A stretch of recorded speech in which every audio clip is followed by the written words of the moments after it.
Ladies and gentlemen, hit subscribe to this channel right now.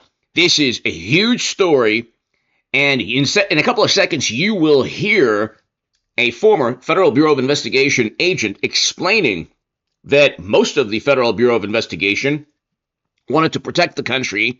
There were, however, individuals in leadership, potentially, that wanted to set up and frame Trump, accuse him of being a Kremlin operative, accuse him of mishandling classified data, even though he's a president with the power to declassify classified data, unlike a Secretary of State with private servers or a president that we just had in Biden that had classified data within his garage. As senator, by the way, without the power to declassify, Secretary of State also does not have the power to declassify. That was the main reason that the Mar-a-Lago raid should never have taken place. Also, there were accusations, reports of just completely tampering with evidence there. Those folders that you saw with top secret intelligence, classified data, the agents reportedly put whatever Trump had into those folders. They brought the folders actually with them to Mar-a-Lago. Trump never had those folders. And so Trump doesn't have like private servers with top secret intel on them. Okay, that was Clinton as Secretary of State. A Secretary of State does not have the power to declassify. There's potentially classified data at a university associated with Joe Biden. He doesn't have the power to declassify as senator when he was senator. But anyway, then of course you had the terrible day in January where you had government agencies ignore an entire summer of billions of dollars in property damage, focusing on only one day, one terrible day.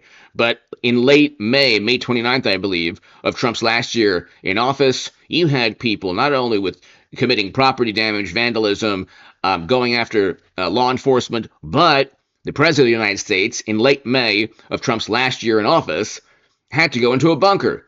And media and Democrats didn't care. If anything, they mocked President Trump. And so, anyway, we can go on forever. The double standard, the attempt at trying to ruin Trump, the attempt at trying to bolster the Democratic Party with unethical, deceitful, sinister public relations ploys, that's going to stop. I think it's going to lead to indictments. That's what I think this is going to take. The purging, quote unquote, if you want to call it that, the firing of thousands upon thousands upon thousands of people. That is simply to ensure that no leaks. I mean, for a lot of reasons, to save billions potentially in terms of wasteful spending. But that also ensures that there are no leaks. It also ensures that there are no people who try to stymie and prevent investigations of government officials who went after President Trump. This is an Associated Press article. And hit subscribe to this channel. In a couple of seconds, you will hear from a Federal Bureau of Investigation agent. But this is an Associated Press article. Bove, in his memo Wednesday, accused the Federal Bureau of Investigation's acting leadership of, quote, insubordination for resisting his request last week to identify the core team responsible for investigations.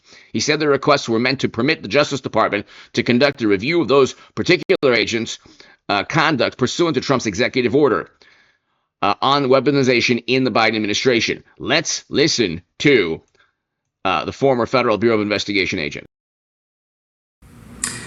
Yes, Griff, that is correct. And I have stood true. I was a rank and file agent at the FBI. I have clearly distinguished between FBI 1, solid, honest, hardworking FBI agents that just want to get the job done, keep their heads low, and not be involved in anything political.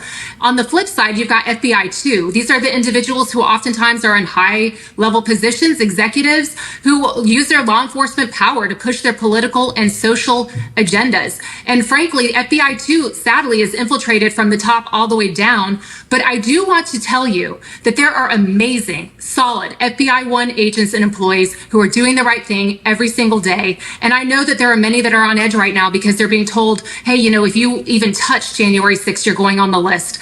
I feel strongly in my soul that that list will be looked at. And those that were just doing the honest, hard work, I believe that, the right thing will prevail in the end. And I believe that those that had the intent to maliciously go after their political opponents, I do believe that they will be held accountable. But again, we're talking of thousands of people that probably touched January 6th. This investigation was the number one priority of this last administration for 4 years. But again, there were individuals that may have done, a simple interview or a simple search warrant. That is very, very different than those that were salivating at the chance to go after Trump, his supporters. And again, it does not matter where you stand on the political spectrum. This is not about your political persuasion. This is about using your law enforcement power, your gun and your badge, and doing the right thing and upholding the Constitution in a fair and unbiased manner. Well, and the politicization of the FBI that you talk about, Nicole, that Senator John Kennedy brought that up in Kash Patel's hearing. Here's what he said. Listen. For better or worse, either in reality or perception, in modern times, the FBI has been politicized. It started with Mr. James Comey, and so did Peter Strzok, and so did Lisa Page, and so did Michael Sussman, so did Attorney General Garland. It's got to end now. Clean it out, but lift it up in accordance with due process and the rule of law. You agree with that, Nicole? I 100% agree with Senator Kennedy. As an FBI agent working in the Miami Division working violent crime, I first noticed the politicization and weaponization of the FBI in 2016 when James Comey came out and said no reasonable prosecutor would charge Hillary Clinton, which was outside of his lane. He was basically making a prosecutorial decision. And then additionally, we go into Operation Crossfire Hurricane right after that. And there are many at the FBI. I can tell you FBI 1, the good, fine men and women of the FBI are disgusted by the politicization at the FBI. They want it to be cleaned out. And it is so important and vital that the FBI is looking at each individual and making sure that those that were negatively impacting the agency are held accountable and that there are tangible consequences. But those that are doing the honest, good work, they need to continue to stay in place, do the right thing, hold the line, and keep Americans safe. We are at a time when, foreign terror.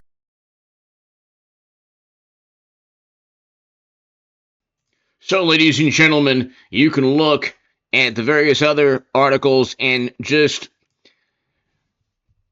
link or correlate what you see here with the Associated Press, Politico, New York Post, Law and Crime News, with what this brave, very intelligent, very ethical Federal Bureau of Investigation former agent stated just now.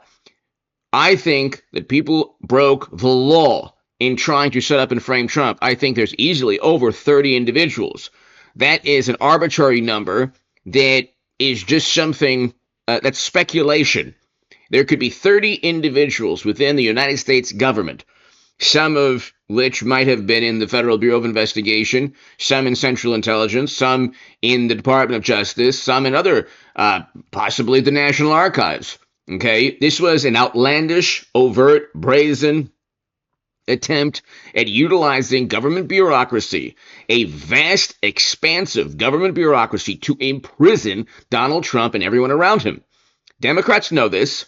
They've hid behind plausible deniability for over a decade. Well, you can't prove this. We're just trying to investigate. There was a dossier that said that Trump was a Kremlin operative. Well, we don't know. We have to just investigate. Mueller probe for 2 years. Well, the National Archives, they told us that Trump was mishandling classified data. The Presidential Records Act doesn't have an enforcement mechanism. The National Archives is a government library.